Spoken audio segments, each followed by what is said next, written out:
Thank you for watching this short training video on settings for marketing leads and messaging.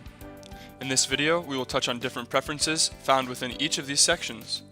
The Preference tabs will allow your agency to customize options to enable efficient and consistent communication with your clients and caregivers. Beginning on the main dashboard, hover over the Admin tab, scroll down, and click on System Preferences.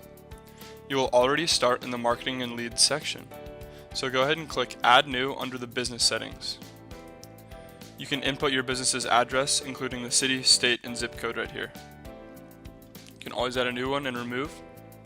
Next, you can list all the classifications or types of organizations you may be affiliated with under the Organization Classes section.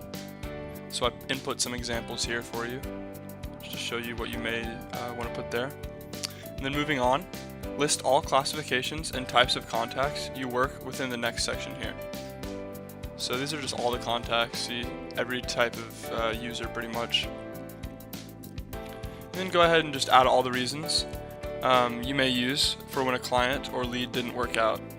So that's what the deactivation reasons mean. These reasons will later allow you to choose why you are deactivating clients. When you're finished, be sure to scroll back up to the top of the page and click this green Save Settings button. Next, we'll be going over the messaging settings, so go ahead and scroll over to the left here on these blue tabs. Go ahead and click on the messaging one. And I would recommend to leave this module status enabled. If you need to change how names are displayed in your system, you can do that here with the drop-down menu. Moving on to the Calendars and Schedules section. This is where you can dictate how much of the calendar is sent out to responsible parties of a client, which day you want that to be sent on, and how often you want that schedule to be automatically sent. You can do that right here, and right here. You can also choose these options for caregivers, right here under this. And then at the bottom of the Calendars Schedules section, you can choose whether or not you want to display clients' phone numbers and addresses on certain messages.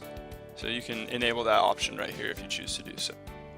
You can choose to send open visits to all caregivers for the next day at a certain time under the open shifts for the next day. Just right there. But most users choose to leave this option on the Do Not Send. Next, you can enable the caregiver alert settings to alert caregivers if they haven't clocked in or out for a shift. So you can do that. It's left enabled on mine right now. Under the Send Open Visits requests, you have the ability to enable or disable many settings related to privacy when sending open requests. Open requests are visits that have not been filled yet by a caregiver.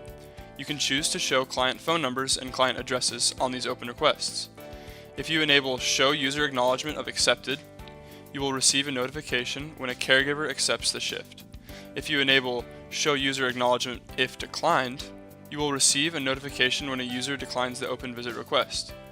When Show User Acknowledgement of Declined is enabled, the admin has the last say in who gets the shift. Whereas if this setting is left disabled, caregivers receive the shift based on who responds first.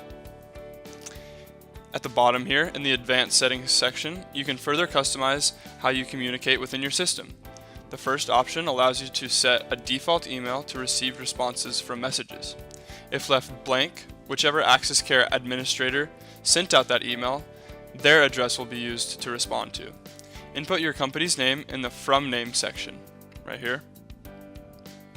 Agencies usually don't use the alternate phone/email section, but you should input an admin email and your office's phone number at the bottom just to make sure that there's successful communication. At the bottom, you can go into even further detail and even further customize settings to better suit how your agency operates. You can click the blue eye icons to learn more about each setting. Before moving on, always remember to scroll back up to the top and click this green Save Settings button.